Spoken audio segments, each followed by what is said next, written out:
بین نهایت سلام، امید که جور صحتمند باشید. در هر جایی که هستید روزده و نیماشیم قبول به درگاه حق باشد. بین نهایت عزیز امروز خواستیم که بخش افطاری یک ذره پکوره تیار کنم. ویدیو اینچقدر شما شریک کنم. پکوره است بسیار غذای ساده و راحت است. بسیار در مواد کم تیار میشه. دیگه بریم که بگیریم چی موادی لازمه بخش پکوره.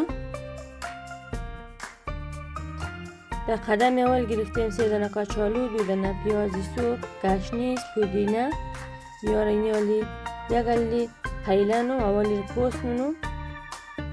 وقت کچالو پوست شد دیرا و کش منو واش گرفته شنه.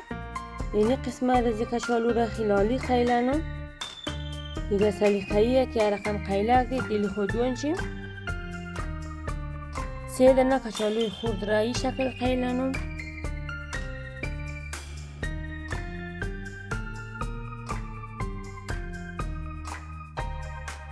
پیاز را هم شکل خلالی قیلنم. اینی قسمت که من پودینه و همی گشنیز را بلگاش را جدانم بخشی چکنی. یک ذره اینیش را قیلنم در قدر پکوره قاطینم.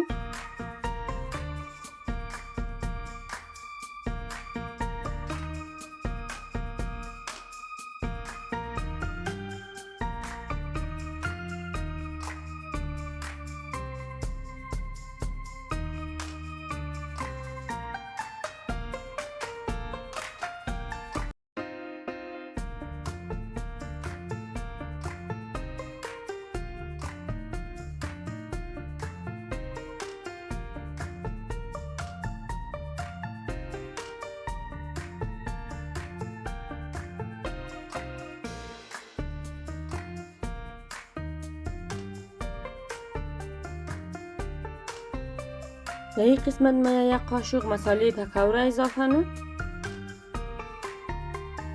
یک قاشق هم پودر گشنیز تخمش اضافه نم. یک قاشق هم مرچ سیاه، مرچ سرخ، دیگه مرچ سبزی سلیقه‌ای ما مرچ سبز پوشن نم.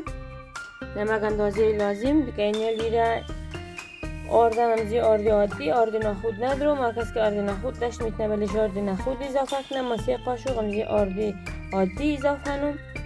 آرد را که اضافه کنیم پیلا و بلش اضافه نیم. این خوب مالیش نیم که مواد مسالهش خوب قاطی شنه. بلده 15 دقیقه میلیم. بعد از 15 دقیقه این خوب آلو یا کچالویش خوب نرم میشه یا همگیشی یک دیست میشه تیار میشه بلده پختگی.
بیننده های عزیز دیگه پاکورا کاملا تیار شده. کسایی که پاکورا خوش داره دیگه جایش خالی.